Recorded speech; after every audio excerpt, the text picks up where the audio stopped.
Well, just a little update on the Fender. I gave this a basic sanding. I actually went in there, started off with 36 grit. Still got a little rough in here. Got a lot of the pock marks out. Then I moved down to just a basic wizard wheel. I don't know what the grit is on the basic stuff. I don't even know what the wheel is. I like these brown discs, which to me look like a Scotch-Brite pad. So, much smoother. So, I'm going to leave that for now. I want to see if I can get in there and maybe I'll convert some of this rust. And I'll get in there by hand and work on this. And maybe just give it a light skimming. But that's basically where it goes. Gonna sand this still. Gave it a basic sand around there. I think the patch came out good. Didn't do anything in the Fender here yet. But I gave the top a basic DA. DA'd all around here, nice and easy to watch the line. Did some here. Now it definitely highlights this. I worked on it here.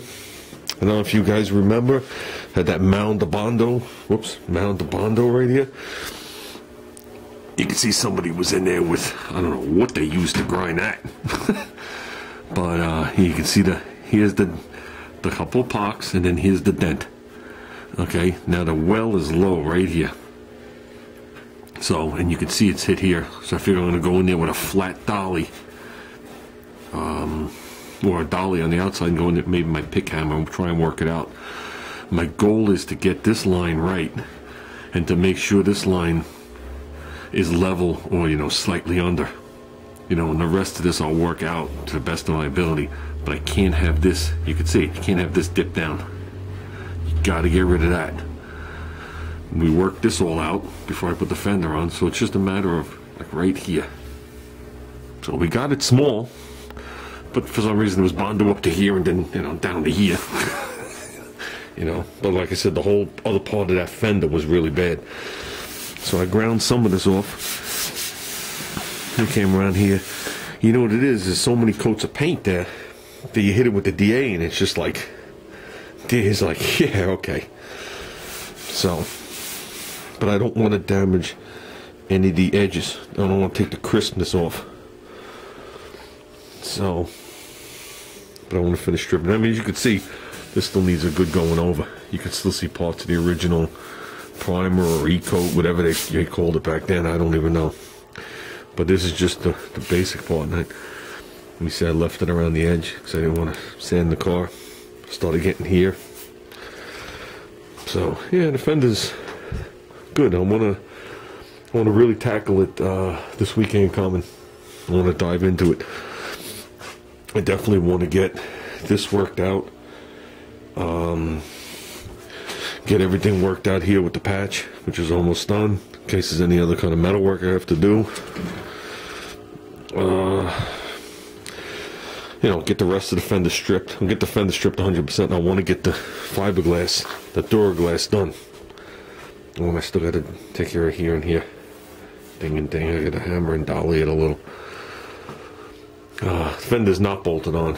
That's why it's all out of alignment. I just have one bolt holding it. So that's why it's all hanging and stuff like that. So, check out this cool old sticker I got. It's the real deal. It's not a repop. Because I like, on the driver's side of the car, I have all the stickers from all the local tracks and whatever it was. You know, that we hear. The AAA sticker is actually original to the car. But you got Raceway Park, National Speedway, Cecil County, the Hamptons. On the other side, I put the typical stickers on for every product that's on the car, even though the stickers are vintage, because most of the products on the car are vintage. All the products on this car are vintage.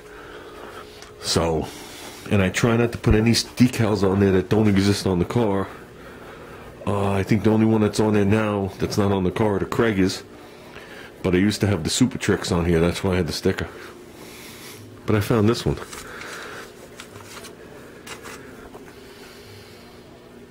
I have SK tools. I thought this thing was pretty cool. I'm not sure what year it is, but it is an original. It's not a repop. And it's made out of something shiny.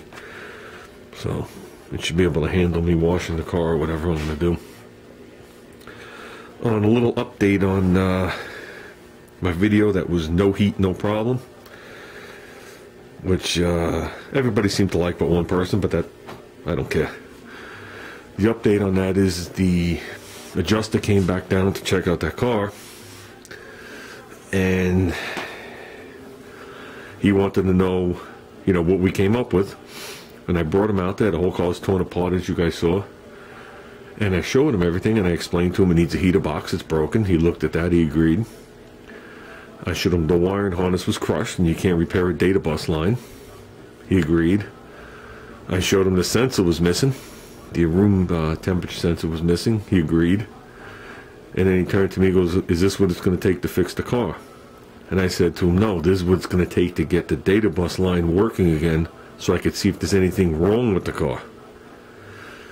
So he's like, "Okay." You know, 'cause they have to make a decision. They just spent all this money on this bodywork. And then I said to him, I said, "Well, let me ask you a question." I says, "Look at the floor on this car. The floor's buckled." I said, "Before you go any further, don't you think that's a problem?" I was like, "At this point, do you just want to take this car and send it back to the body shop and let them deal with it?" I says, "I'm not a body guy." I says, "But usually when the floor's buckled," I said, "didn't that damage the crumple zone?" Which was brought to my attention by a YouTuber. And he just looked at it, and he was like, "Wow, look at that." He goes, "The floor is buckled up." And I said, "Stick your head in the back where all the panels are welded together." And he looked at me, and he was like, his exact words were, "Holy shit." And I said to him, I said, "I could see a cord is done." I said, "I saw the back of the, you know, that panel was done behind the bumper." I said, "I could see a tailgate was put on it, and I see a bumper was put on it." I said, "How hard was this car hit?" And he turned around and he looked me right in the face and he goes, "Not hard enough to look like this." So his last words to me were, as he was taking pictures, because I said to him, I said, I'm not here to put down anybody's work. I says, "I'm only here to fix the guy's heat." I said, "Once it leaves," I said, "that's it." I said, "But I'll tell you something. With all the bed welding, the seam sealer missing, all the broken harnesses coming into the roof of the car," I said, "when this thing has water leaks, it's coming back to me. And then it's going back to the body shop." You know what I mean? And then the customer's going to be aware of how poorly the car's fixed, because someone in my shop's going to have to tell them. And he looked at me, he goes, "You're right." He goes, "Don't do anything else on the car, we might total it." So I'm saying to myself, total it? The car's got 4,000 miles on it. But that's where I stand with that. So, yeah, like I said, I brought that video up just to show you guys how advanced. It wasn't even a question of the bodywork. It was just to show you guys how advanced some of the wiring has become in some of these cars. You know what I mean? And when you do get a hit, how much gets damaged so fast. You know, it's not like the old days where you know, slung a fender off the car and that was it. You know what I mean? You were out here with a dent puller shoving screw holes all through it. Now something a half an inch behind that fender might cost a couple $1,000s. So that's basically what that video was for. So, well, I guess that's it. Like I said, when I get back on this, I'll start videotaping again. So, yeah, the last 3 days at work, I've done a frame on a truck. So, that takes a lot out of me.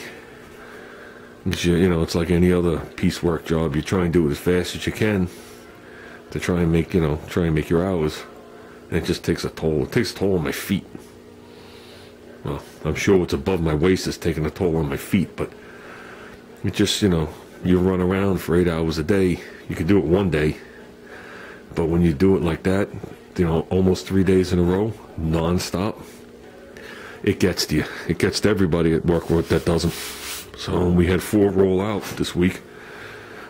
So, you know, the end of the month is today. They want everything done for the end of the month. Tomorrow it's a new month.